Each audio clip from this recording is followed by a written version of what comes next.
श्रेया, अरे कहाँ हो तुम? श्रेया, क्या हुआ तुम्हें? तुम बेड पे क्यों लेटी हुई हो? वो राहुल, मेरी ना तबीयत ठीक नहीं है, तो इसलिए मैं बस थोड़ा सा आराम कर रही थी। अरे तुम्हारी तबीयत ठीक नहीं है तो तुम्हें डॉक्टर को बुलाना चाहिए ना। रुको, मैं अभी डॉक्टर को बुलाता हूँ। नहीं नहीं राहुल, डॉक्टर को बुलाने की कोई भी ज़रूरत नहीं है। मैं टैबलेट खाऊंगी ना तो ठीक हो जाऊंगी।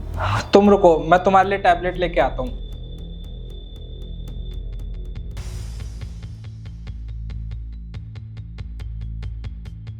अरे यार, ये तेरा पति कहाँ से आ गया?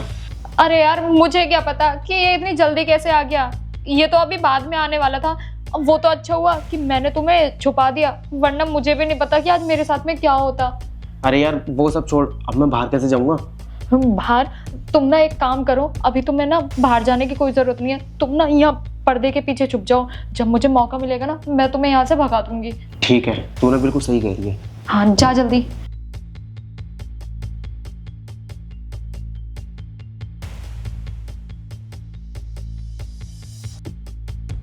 श्रेया, वो दवाई तो मुझे मिल नहीं रही है। तुम एक काम करो, तुम मेरे साथ उठो और डॉक्टर के पास चलते हैं। अगर तुम्हारी तबीयत ज्यादा बिगड़ेगी ना तो बहुत दिक्कत हो जाएगी।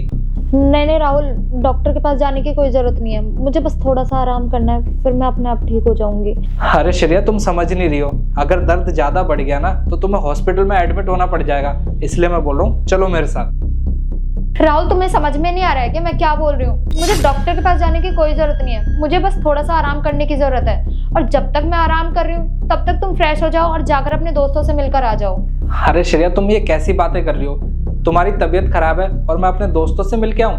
नहीं नहीं, एक काम करता हूँ, मैं भी तुम्हारे साथ आराम कर लेता हूँ। वैसे भी मैं भी बहुत थक गया हूँ। ठीक है राहुल, अगर तुम्हें आराम करना है ना तो दूसरे रूम में जाकर आराम कर लो तुम। दूसरे रूम में आराम कर लूँ?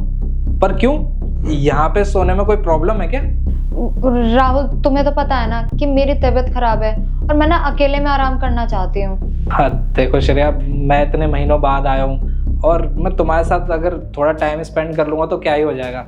और उस रूम में तुम्हें पता है ना, मुझे तुम्हारे बिना नींद नहीं आती है, तो मैं यहीं पे ही तुम्हारे साथ आराम कर लेता हूँ। रुको राहुल, तुम्हें समझ में नहीं आ रहा है क्या? मैं जब तुमसे बोल रही हूँ कि मुझे तुम्हारे साथ आराम नहीं करना है, मुझे थोड़ी देर अकेला रहने दो। जाओ तुम यहाँ से। श्रेया, समझ तो मुझे सब आ रहा है, क्योंकि सब कुछ मेरी आंखों के सामने जो है। और तुम्हें क्या लगा कि मैं इतना बड़ा बेवकूफ़ हूँ कि कुछ समझ नहीं पाऊंगा?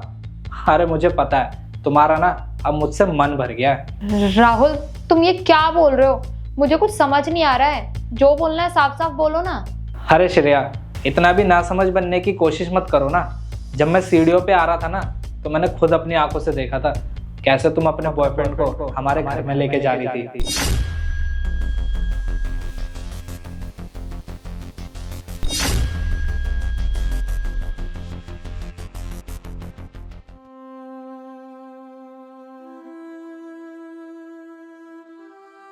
श्रेया, अब ना तुम्हें अपने आशिक को छुपाने की कोई जरूरत नहीं है।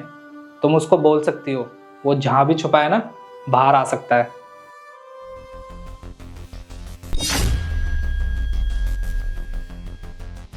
सर, इसमें ना मेरी कोई भी गलती नहीं है। सारी गलती ना मैम की है।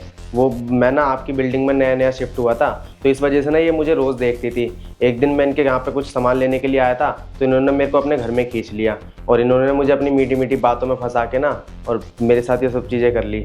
सर, मैंने इनको मना भी किया था ये सब चीज़ें ना करें, और इसके बावजूद भी ना इन्होंने मेरी एक बात भी नहीं सुनी और ये ना मेरे को अपने घर में डेली बुलाने लगी। सर, मैं मानता हूँ मुझसे बहुत बड़ी गलती हुई है। आप जो भी सज़ा देना चाहते हैं ना, मुझे मंजूर है। राहुल राहुल, प्लीज मुझे माफ कर दो। मुझसे बहुत बड़ी गलती हो गई। राहुल, मैं बहक गई थी क्योंकि तुम तो यहाँ रहते नहीं थे और अपना अकेलापन दूर करने के लिए मैंने इसका सहारा लिया। अगर तुम्हें दूसरे का सहारा ही लेना था तो तुमने मुझसे शादी क्यों करी? अरे हम जैसे कितने फौजी भाई सरहद पे ड्यूटी करते हैं। अरे 6-6 महीने इंतजार करते हैं कि कब हमें छुट्टी मिलेगी और हम अपने बीवी बच्चों से मिलेंगे। हम कितना इंतजार करते हैं, पर तुमने मेरा जरा सा भी इंतजार नहीं किया। तुमने मुझे गले लगाने के बजाय दूसरे को गले लगाना जरूरी समझा। श्रेया, तुमने एक बार भी नहीं सोचा कि तुम मुझे इतना बड़ा धोखा दे रही हो और अगर मुझे पता लगेगा तो मेरे ऊपर क्या बीतेगी? और श्रेया, धोखा देने वाला ना चाहे सरहद के उस पार होता है ना, हम उसे नहीं छोड़ते। तो मैं तुझे कैसे छोड़ सकता हूँ? और तू ये उम्मीद भी कैसे कर रही है कि मैं तुझे माफ कर सकता हूँ? अब ना तुझे तो मैं तेरे घर वालों के हवाले करूँगा और इसको पुलिस के, क्योंकि जो इसने गलती करी है ना, इसकी सज़ा तो इसे मिलनी ही चाहिए। और अभी तेरे घर वालों को बुलाता हूँ और तेरा सच ना उनके सामने लेके आता हूँ, क्योंकि उनको भी तो पता लगे कि उनकी ये संस्कारी बेटी क्या गुल खिला रही है।